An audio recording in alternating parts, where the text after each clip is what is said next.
Continuons maintenant avec des problèmes écrits. Je vais essayer comme ça cette capsule avec un problème que j'ai déjà tout écrit parce que, comme je disais, là, je trouve ça difficile un petit peu de faire les polygones de contraintes mieux réussis. Fait qu'on va essayer comme ça. On verra si ça va bien. Alors, on est rendu déjà au 4e cours d'optimisation. Tout ce qui nous reste à faire là, dans les prochaines périodes, hein, c'est que des exercices. Plus on va se pratiquer, plus on va devenir rapide à trouver les inéquations. Donc, le numéro 12. Non, pas le numéro 12, mais numéro 1 à la page 12. Dans une école, lors d'une sortie éducative, la direction exige qu'il y ait au moins un adulte pour 15 élèves. Le nombre de participants n'est pas inférieur à 128. Le nombre d'élèves est au moins 80 de plus que le nombre d'adultes. L'administration de l'école défraie une partie des coûts en allouant 2 $ par élève et 5 $ par adulte. Quel est le montant minimal que l'administration devra débourser? Alors,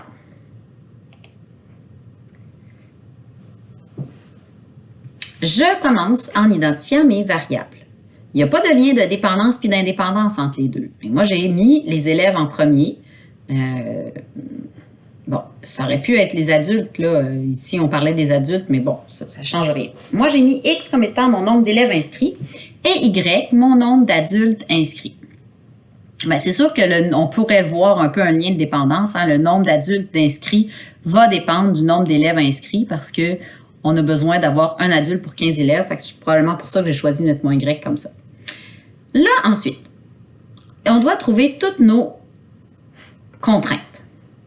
N'oubliez jamais, jamais, jamais vos contraintes de non-négativité. Ça veut dire qu'on ne peut pas avoir 0 élève ni 0 adulte. C'est pour ça que j'ai mis tout de suite Y plus grand ou égal à 0, puis X plus grand ou égal à 0, puis Y plus grand à 0. Ne les oubliez pas, c'est des points, ça, donnés dans un examen. Ensuite, il doit y avoir au moins un adulte pour 15 élèves. Ça veut dire que si j'ai, par exemple, 30 élèves, j'ai besoin de 2 adultes. Fait que ce que je fais, c'est que je prends 15 fois mon nombre d'adultes. C'est ça qui va me donner mon nombre d'élèves. Alors, voyez-vous comment j'ai déduit ma deuxième inéquation? X doit être inférieur ou égal à 15Y. Donc, mon nombre d'élèves, il faut qu'il y en ait au moins un adulte, donc il peut y en avoir plus. Le nombre de participants au total n'est pas inférieur, donc il est supérieur ou égal à 128. Le nombre d'élèves est au moins 80 de plus que le nombre d'adultes. Alors voilà, j'ai toutes mes inéquations. Maintenant, il faut que je les trace. C'est pour ça que j'ai pris ici mon graphique déjà tout fait. J'ai isolé mon Y partout dans mes 3 cas. Je me suis pris quelques points. Et là, je veux voir le plus possible mon polygone, d'accord? Je ne vais pas graduer par 1. Je ne verrai rien. Ça va jusqu'à 128. Ça va dans des grands nombres quand même. Alors, j'ai gradué ici par 20 pour avoir une bonne idée là, de l'ensemble du polygone. Quand c'est possible, là, si le polygone est fermé, il faut le voir au complet. Là, ici, on a un bel exemple d'un polygone ouvert. Donc, j'ai tracé ma ligne verte. Vous la voyez bien ici. J'ai choisi mon point témoin. Quand je l'ai choisi, là, j'ai bien vu que je ne pouvais pas prendre 0, 0. Fait que voyez-vous ici, je suis venue prendre pour trouver ma zone à hachurer le point 0,10. J'ai pris 0,10 pour la première. Est-ce que 0, c'est plus petit ou égal à 15 fois 10? Oui. Donc, on a hachuré du côté de mon point qui était ici, mon point témoin à 0,10. Là, j'ai tracé ici mon équation numéro 2, ma droite frontière numéro 2. J'avais mon ordonnée à l'origine puis mon abscisse à l'origine. Ça l'aide beaucoup d'habitude pour voir le polygone au complet quand on peut avoir ces deux points-là. Pour la droite qui descend, là, ça l'aide. J'ai pris 0, 0 pour celle-ci. Est-ce que 0 plus 0, c'est plus grand ou égal à 128? Oui. Donc, pas oui, mais non. C'est pas non, là. Donc, on assure de l'autre côté du point témoin. Et finalement, la ligne numéro 3, je l'ai tracée aussi. J'avais ma petite table de valeurs. J'avais 2 points, c'était parfait. J'ai vérifié avec mon point témoin 0, 0. Est-ce que 0, c'est plus grand que 0 plus 80? Non plus. Donc, on assure de l'autre côté. Fait que vous voyez que la région qui est commune, elle est ici. C'est un beau polygone ouvert. Le fait d'avoir mis x et y plus grand ou égal à 0, je ne peux pas avoir un nombre négatif de personnes, donc je n'avais pas le choix de les mettre. Ça a fait en sorte que je travaille uniquement dans le premier cadran. Maintenant, il faut qu'on trouve nos sommets. C'est pour ça que je suis venue utiliser là, celui que j'avais déjà fait, parce que j'ai de la misère à le faire à la main avec ma petite tablette Wacom. Puis là, on voit bien de toute façon que les sommets, il faut qu'on les trouve.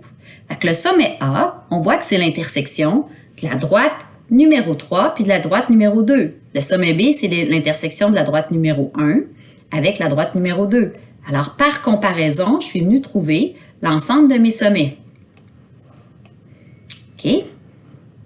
Je vais vous laisser là, le noter après. Alors, on le fait par comparaison. Pour le sommet A, j'ai pris Y2 égale à Y3, donc moins X plus 128 égale à X moins 80. Je mets mes variables d'un côté, mes constantes de l'autre, j'isole pour trouver ma variable X, et ensuite je trouve mon Y à l'aide d'une des deux équations. Que ce soit Y1 ou Y. Y2 ou Y3 pour trouver votre valeur de Y, là, ça va fonctionner. Vous pouvez toujours utiliser les deux, comme ça vous validez vos réponses. Le sommet B, on fait la même chose, mais cette fois-ci en comparant Y1 avec Y2. Si vous n'aimez pas travailler avec la fraction, j'ai multiplié tout le monde par 15. C'est ça que j'ai fait ici pour me débarrasser de mon divisé par 15, mais je n'ai pas oublié personne.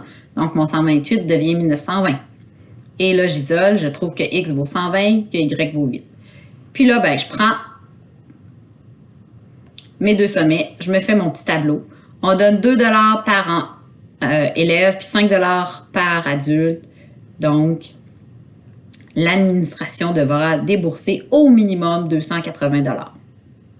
Fait que voilà pour celui-ci. Je vais reprendre mon autre tableau pour travailler un problème au complet. Mais au moins, là, vous avez vu une démarche plus propre dans ce cas-ci. Mais là, on va en faire un autre ensemble.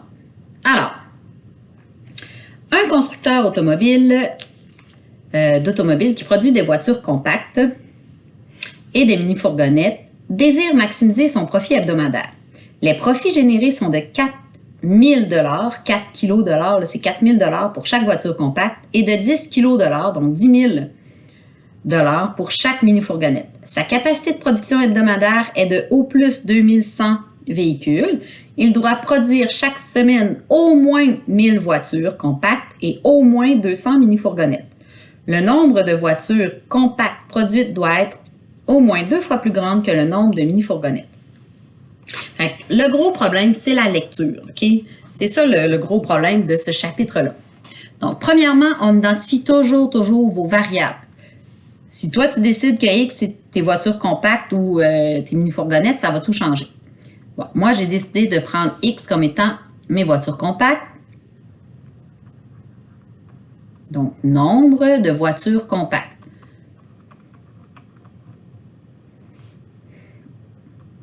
Écrivez pas juste voiture compacte, là. Ça prend des variables bien identifiées. Y, nombre de mini-fourgonnettes.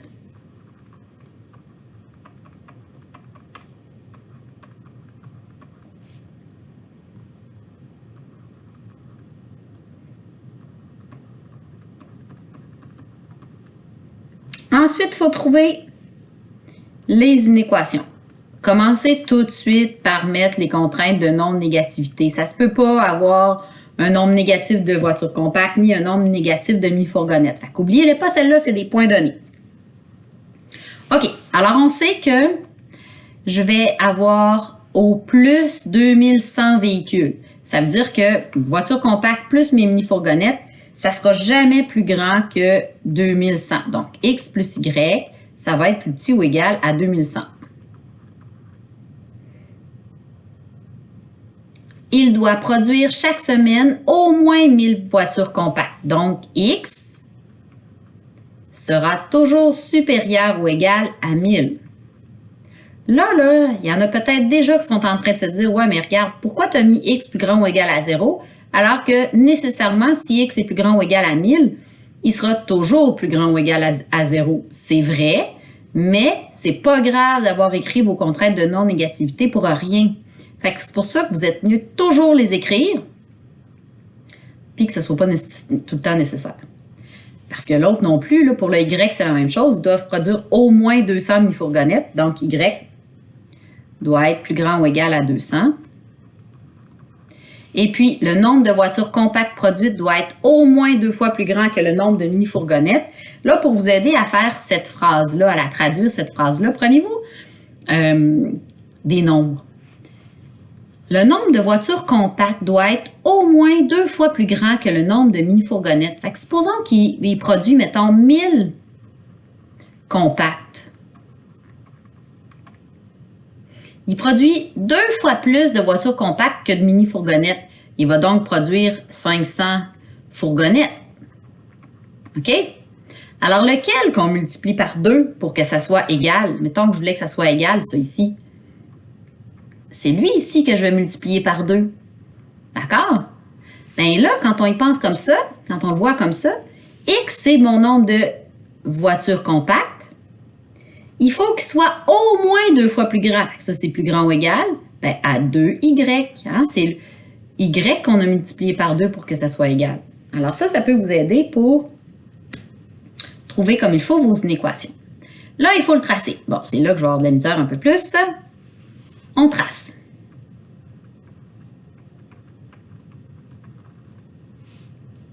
Là, les 2 premières, je n'ai pas besoin de m'en occuper. Ça fait que c'est mon premier cadran.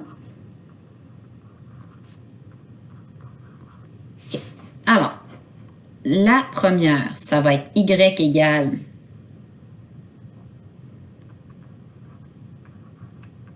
moins X plus 2100.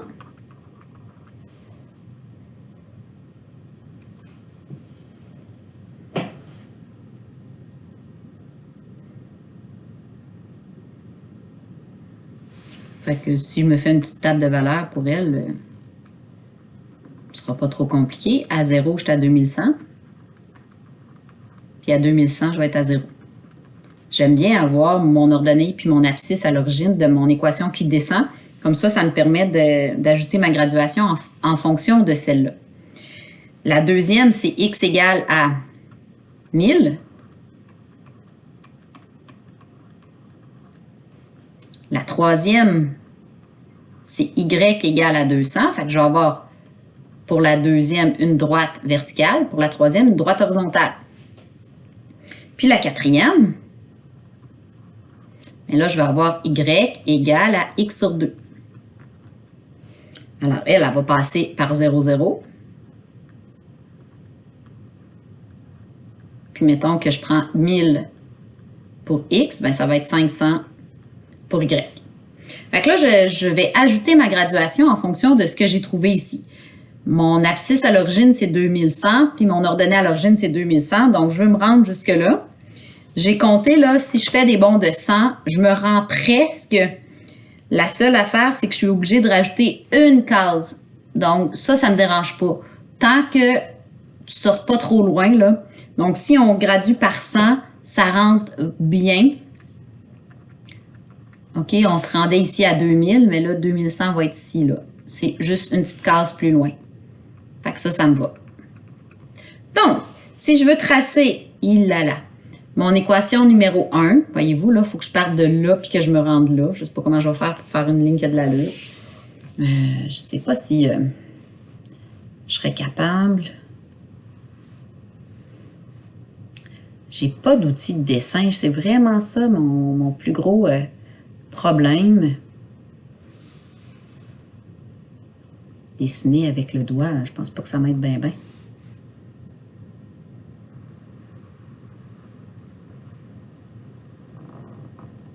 Bon, OK. Quand même, là, je suis assez satisfaite de ma droite. Donc, ça, c'est pour mon inéquation numéro 1. Elle était en trait plein, hein, parce que j'avais de l'égalité. Ça va tout être des traits pleins. Phew! Maintenant, tiens, je vais changer de couleur pour faire mon inéquation numéro 2. C'est à 1000. Donc, 100, 200, 300, 400, 500, 600, 700, 800, 900, 1000.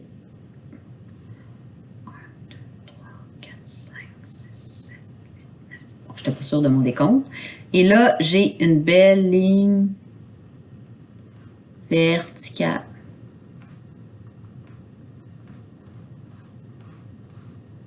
Ça, c'est mon inéquation numéro 2. J'irai trouver mes zones à hachurer après. Y égale à 3. Tiens, je vais prendre le jaune. Oh non, pas le jaune. Je vais mettre ça en bleu. Y égale à 200, je veux dire 100, 200, c'est ici. Donc ça me fait une belle ligne horizontale. Ça, c'est ma numéro 3. Et finalement, ma numéro 4. Je vais changer de couleur encore. Je vais prendre un petit rose. À 0, c'est à 0. Puis à 1000, c'est à 500. Donc 1000, 1, 2, 3, 4, 5. Je vais essayer d'être pas pire. Bon, c'est pas si pire. OK, quand même. Ça, c'est ma numéro 4. Là, on va aller travailler les zones. Tiens, les zones. On cherche nos zones à hachurer. Pour la première, je peux prendre 0, 0. OK? Je vais prendre mon point 0, 0. Est-ce que 0 plus 0, c'est plus petit ou égal à 2100? Oui. Alors, ma première, elle est ici. J'achure de ce côté-ci. Ma deuxième, est-ce que 0, c'est plus grand ou égal à 1000?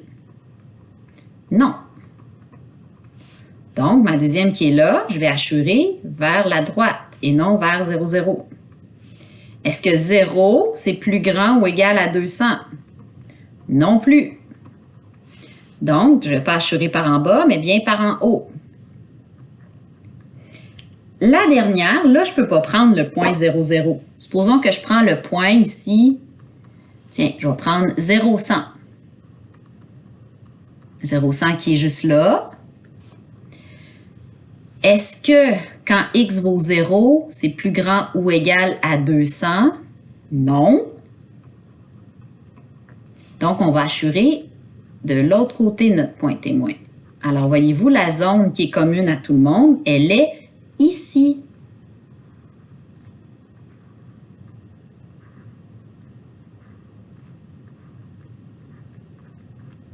OK? J'ai mes sommets, le sommet A, B, C et D. Le sommet C et le sommet D ne devraient pas être trop compliqués à trouver. Ils croisent ma ligne horizontale Y vaut 200. Il nous reste juste à trouver les valeurs de X dans ce cas-ci. Donc, on cherche les sommets. OK. Alors, mes sommets. Troisième étape. Quatrième étape plutôt. Le sommet B.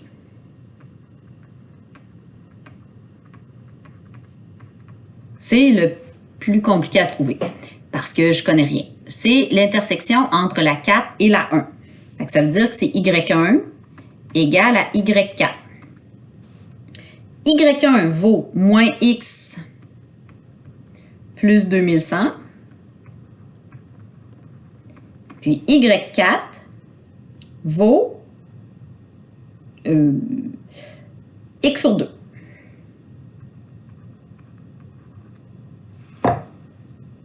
Alors, on va résoudre ça ici. Oups là, dessin. On va venir résoudre ça. Plus X de chaque côté. Donc, 2100 va être égal à 3x sur 2. Et je multiplie par 2, je divise par 3. Là. X, je fais 2100 fois 2 divisé par 3. Donc, X va être égal à 1400. On trouve Y en prenant soit Y1 ou Y2 ou Y4. Là. Y va être égal à moins 1400 plus 2100. Donc, Y va être égal à 700. Donc, mon sommet B a comme coordonnées 1400 700. Le sommet C,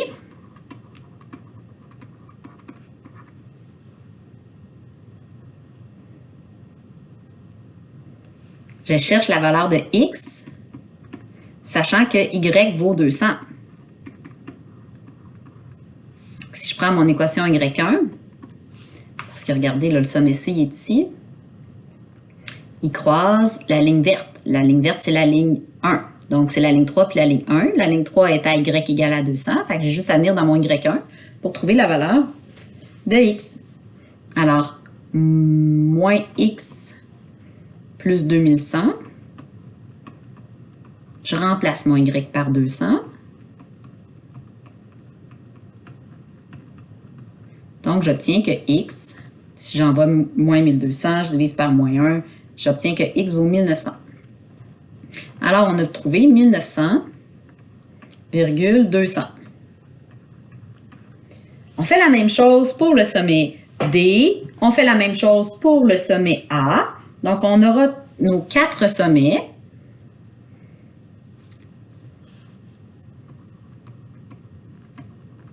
Le sommet D, il arrivait pas mal sur le coin de carreau, hein, à 1200.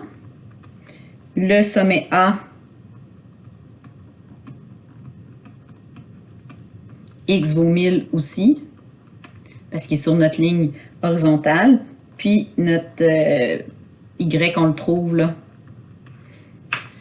Je vais revenir prendre mon graphique. Mon sommet D, c'est clair, là, il est à l'intersection de la ligne horizontale et de la ligne verticale. Puis le sommet A, ben, prenez-le dans l'équation numéro 4. Vous remplacez le X par 1000. Donc 1000 divisé par 2, ça faisait 500. Fait que là, c'est pas long à trouver. On fait notre petit tableau.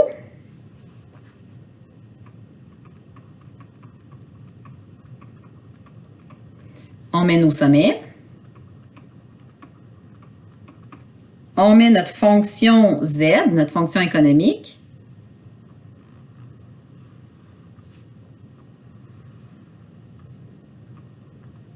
$4 donc 4000 $ de la voiture compacte, puis plus 10 000 $ de la mini-fourgonnette. Donc, mon sommet A, on est à 1500. Le sommet B, on l'a trouvé, c'est 1400, 700. Sommet C, 1900 et 200. Puis le sommet D, 1000 et 200.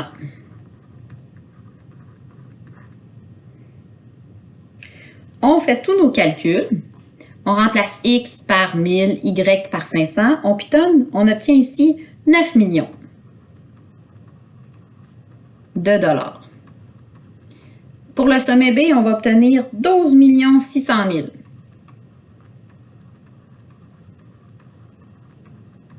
Le sommet C, 9 600 000. Et le sommet D, 6 millions.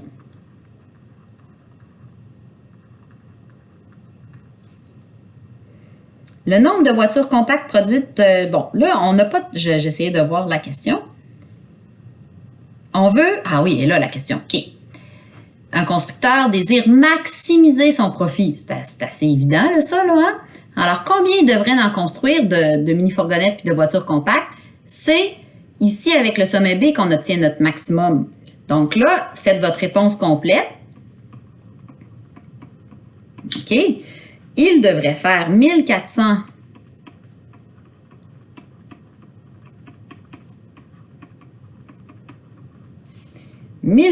voitures compactes.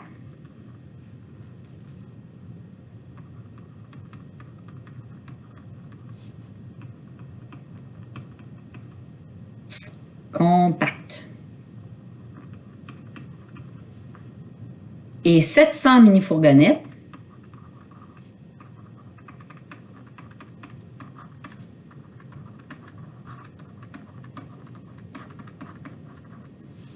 Pour un profit maximal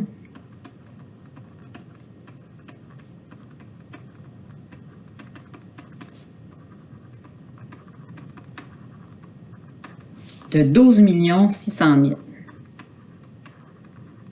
Ce pas des problèmes qui se font rapidement. Il ne faut pas penser que vous allez pouvoir résoudre ça rapidement. Il faut que ça soit bien précis. OK. Alors là, ce que je vous demande de faire, c'est de compléter les pages jusqu'à la page 17. Je la fais tout de suite. Oui, jusqu'à la page 17. Donc, il vous en reste là page 12, 13, 14, 15, 16, 17. Il reste 4 numéros à faire. Vous avez toujours mon corrigé détaillé que vous allez consulter évidemment hein, pour vous corriger. Donc, pour la période d'aujourd'hui, vous allez vous rendre jusqu'à la page 17 inclusivement et faire les exercices là aussi qui sont dans le volume. Donc, voilà, je vous laisse là-dessus, je vous laisse travailler. Plus vous allez en faire, plus vous allez devenir rapide. Donc, bonne fin de période.